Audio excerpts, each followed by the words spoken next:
the first thing they can do is they can enforce a charitable status. Okay, this is sort of like quite an easy sort of typical one that they like to do.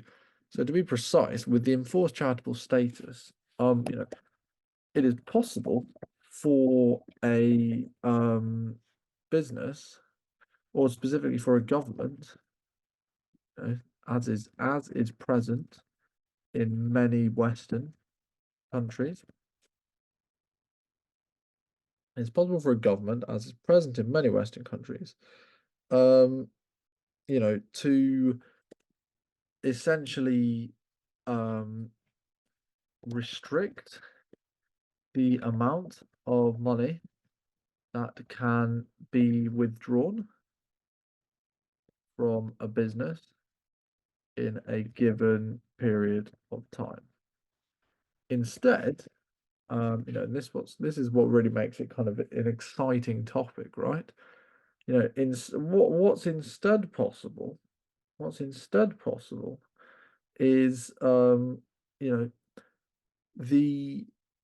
the government can offer tax relief to businesses that maintain a charitable status.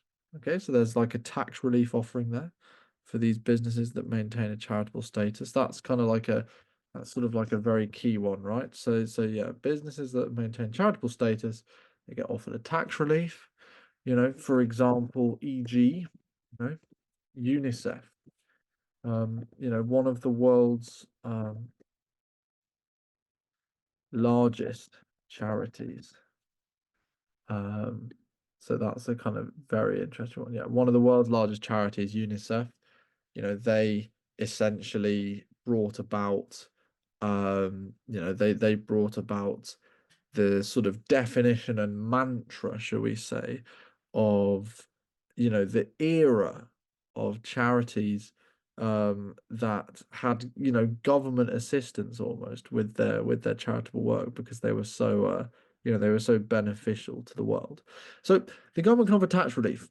So UNICEF, one of the world's largest charities, we can say, has a tax break on its profits on the basis that it donates, but it donates a certain percentage of its revenue stream towards, towards charitable charitable behavior, right? So that's an example of one of the key ones. Now, that's one way to do it, right? So this is like the nice way, right?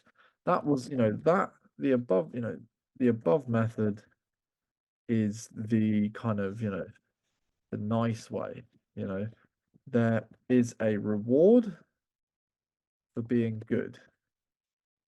But instead of rewarding the good, you can also punish let's sort of say, yeah, you can sort of punish adverse behavior, right?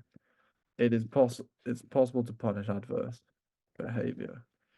Specifically, again, so if we go to the counterexample now, okay, if we go to the counterexample now, what we really end up seeing is some sort of scenario where, the government can enact its power to restrict or let's say to, require that a business spends at least, 25%, for example, yeah, at least 25% of its active business revenue, let's call it active net revenue, on some charitable processes, right? So the business spends at least 25%, for example, of its active net revenues on charitable processes. That's kind of like the sort of key sort of one that they have to do there.